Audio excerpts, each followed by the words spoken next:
Hi friends, అందరికీ good morning. అందరూ ఎలా ఉన్నారు? బాగున్నారా? మేమైతే చాలా బాగున్నాము. మీరందరూ బాగున్నారని అనుకుంటున్నాను. ఈరోజు విషయం ఏంటంటే చెప్తాను. విషయం ఏంటి అంటే ఈరోజు మార్కెట్లో గోంగూర తీసుకొచ్చానమాట.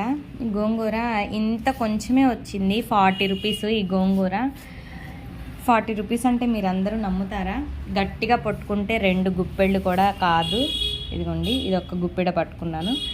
ఇదంతా గట్టిగా పట్టుకుంటే ఒక గుప్పెట అవుతుంది. 2 గుప్పెళ్ళ గోంగూర 40 రూపీస్ అంట. హైదరాబాద్లో ఇంకేం తింటామండి హైదరాబాద్లో. ఇదే మామూలుగా మనకి విలేజెస్లో అయితే మాకైతే 10 రూపీస్కే వచ్చేసిద్ది అనమాట. ఇక్కడ నేను 40 రూపీస్ పెట్టి కొన్నాను.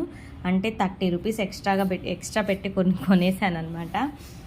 కానీ గోంగూర అంటే చాలామందికి ఇష్టం ఉంటుంది కదండి. సేమ్ నాకు కూడా అలాగే అనమాట. గోంగూర అంటే ఇష్టము. అందుకని చెప్పి కొంచెం 10 రూపాయలది తీసుకున్నా సరిపోకుండా ఎందుకులే అని చెప్పి ఇంకా 40 రూపీస్ గోంగూర అయితే కొన్నాను. మీ ఊర్లో ఇంత గోంగూర ఎంత కాస్ట్ ఉంటుందో కామెంట్ చేయండి. మా ఊర్లో అయితే ఇంత గోంగూర ఒక 10 రూపీస్కి వచ్చేసిద్ది. కానీ సిటీలో మాత్రం ఇంత గోంగూర నేను 40 రూపీస్ పెట్టి కొన్నాను. అంతేనండి. వీడియో నచ్చితే లైక్ చేయండి ఫ్రెండ్స్. బాయ్.